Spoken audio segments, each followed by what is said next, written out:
babaeng menopause na may hilig pa ring makipagtalik. Ano ang menopause? Ang menopause ay natural na bahagi ng buhay ng bawat babae. Ito ang panahon kung kailan tumitigil na ang regla ng isang babae, karaniwang nangyayari sa pagitan ng edad 35 hanggang 55 metro. Dahil dito, bumababa ang mga hormone tulad ng estrogen at progesterone na siyang dahilan ng maraming pagbabago sa katawan. Mga karaniwang epekto ng menopause. 1. Pagkatuyo ng ari nagiging manipis at hindi na gaanong basa ang vaginal lining. 2. Pagbaba ng libido, nawawalan minsan ng gana sa sex dahil sa hormonal changes. 3. Paninikip ng ari, maaaring masakit ang pakikipagtalik. 4. Hot flashes, mood swings, at hirap sa pagtulog. 5. Emosyonal na pagbabago, pakiramdam ng pagtanda, takot, o pagkawala ng sekswalidad. Heart, pero gusto mo pa ring makipagtalik?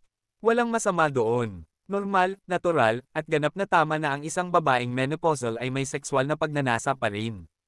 Ang kagustuhang makipagtalik ay hindi nawawala dahil lang sa pagtigil ng regla. Ang pagmamahal, pagnanasa, at intimacy ay hindi nalilimitahan ng edad. Ang sekswalidad ay bahagi ng pagiging tao, hindi ito nakakahiya, hindi ito nakakababa ng dignidad. Sa katunayan, maraming babae ang nagsasabing mas malaya at mas masaya silang nakikipagtalik pagkatapos ng menopause dahil wala ng takot sa pagbubuntis. Mga solusyon at gabay para sa mas komportableng pagtatalik. 1. Gumamit ng vaginal lubricants o moisturizers para maiwasan ang pagkatuyo at sakit. Mabibili sa botika. 2. Hormone replacement therapy, HRT. Kung payagan ng doktor, makatutulong ito sa pagpapanatili ng balanse ng hormones. 3. Regular na komunikasyon sa partner. Ipahayag ang nararamdaman, takot, at gusto. Mas nagiging malalim ang koneksyon. 4. Mag-relax at bigyan ng panahon ang sarili. Ang intimacy ay hindi lang tungkol sa bilis, kundi sa pagdama at damdamin. 5.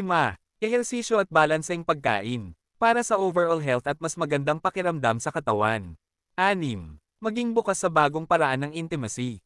Hindi lang sa penetrasyon umiikot ang sekswal na kaligayahan.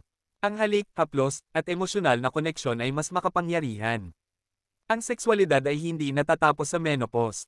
Ang totoo, ang mga babae ay may karapatang maging masaya at kontento sa kanilang katawan kahit pa sila ay nasa menopause na. Hindi hadlang ang edad sa pagnanasa, pagmamahal, at pagtatalik. Sa katunayan, ang pagiging bukas sa ganitong usapin ay senyales ng pagiging empowered at hindi kababawan. Isa itong malusog na pagpapahayag ng sarili. Panghuling paalala. Hindi ka nag-iisa. Maraming babae ang pinagdaraanan ito at patuloy na namumuhay ng may pagmamahal at ligaya. Huwag mahiya. Ang pag-usapan ng tungkol sa pagtatalik sa panahon ng menopause ay isang hakbang tungo sa mas magandang kalusugan at relasyon. Kumonsulte sa doktor kung may pangamba o gusto ng medikal na tulong.